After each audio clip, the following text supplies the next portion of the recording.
சாத்தூர்ல நயினார் நாகேந்திரன் அங்க போய் நின்றுருக்காரு. எப்படி இருக்கும்? நயனார் நாகேந்திரன் பல களங்கண்ட ஒரு போர் வீரர் தான். அதுல எந்த சந்தேகம் இல்லை. எந்த களத்தையும் அவருக்கு தனக்கு சாதகமா தன்னுடைய பார்ட்டி ஸ்ட்ரெங்த்தை தாண்டி அவர் அதை உயர்த்தக்கூடியவர் தான். அந்த தன்மை அவர் வந்து நல்ல என்ன சைவ பிள்ளை மாதிரி எப்படி அட்ஜஸ்ட் பண்றது, யாதவர்கள் இது பண்றதெல்லாம் பண்ணக்கூடியவர் தான். ராமநாதபுரத்துலேயும் அவர் 30 விழுக்காடுக்கு மேலே வாக்கு எடுத்தவர் தான். அந்த வகையில் அண்ணாமலை மாற்றக்கூடாது.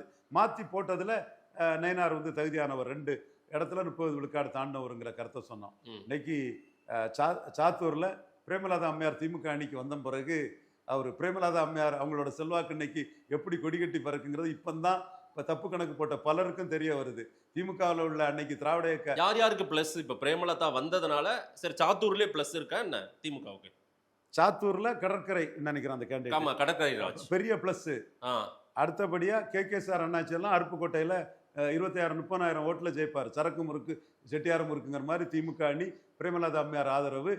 அண்ணாச்சி வந்து 26,000-30,000 வாக்குல கே.சார் அண்ணாச்சி ஜெயிப்பார். அது பிரேமலதா வந்தது, தேமுதிக வந்தது அருப்புக்கோட்டை, சாத்தூர், விருதுநகர் பகுதிகளில் entire Virudhunagar district, Theni district எல்லாம் பெரிய லாபம்.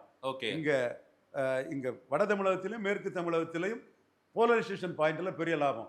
வட தமிழகத்தில் உள்ள கூட்டத்தை பார்த்தீங்களா? திமுக காரெல்லாம் என்ன மாதிரி இவ்வளவு சீட்டான்னு சொன்னவெல்லாம் அதில் ஒரு மித்திரபேதத்தை தேமுதிகவுக்கும் பிசிகாவுக்கும் உருவாக்கலாம் நினைச்சவெல்லாம் பிசிகா உட்பட அத்தனை பேரும் பிரேமலதா அம்மையார மிகப்பெரிய க்ரோட் புல்லிங் கெப்பாசிட்டி உள்ள ஒரு லீடரா அன்னைக்கு கொண்டாடுறாங்கல்ல. முழுக்க எடப்பாடி பழனிசாமி தான் காரணம். பிரேமலதா தேமுதிக வெளியேறினது இது நஷ்டமா போச்சுங்க. பெரிய நஷ்டம். நீங்க வந்து அவரு அறவிழுக்காடு கட்சின்னு சொன்னாரு, ராய்சபாலை ஏமாத்தினாரு. இது வந்து கேப்டன் மீது பற்றுதல் கொண்ட குறிப்பா தெலுங்கு தாய்மொழி சகோதரர்கள் மத்தியில எடப்பாடி மேல ஒரு விரோதி ஆட்டை பார்க்க ஆரம்பிச்சுட்டாங்க. அது பிரபாகரன் சாத்தூர்ல உள்ள தம்பி வந்து தெளிவா எனக்கு அப்பவே ரிப்போர்ட் கொடுத்துட்டு இருந்தாரு.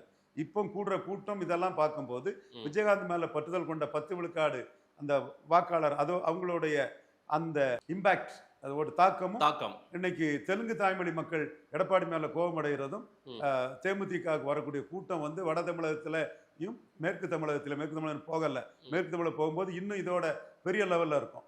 பிரேமலதா அம்மையார் கூட்டம் பெரிய கேம் சேஞ்சர் இல்ல, கேம் ஸ்டாலின் தான் இருக்கு. கேமே இல்லாத அளவுக்கு ஸ்டாலின் ஸ்ட்ரென்தன் பண்ணக்கூடிய அளவுக்கு வந்துருவாங்க. விக்கிரவாண்டி போலரைசேஷனும் ஈரோடு கிழக்கு போலரைசேஷனும் வட தமிழகத்திலும் மேற்கு தமிழகத்திலும் களத்துல நடந்துருங்கிற ஒரு சூழலை உருவாக்குது.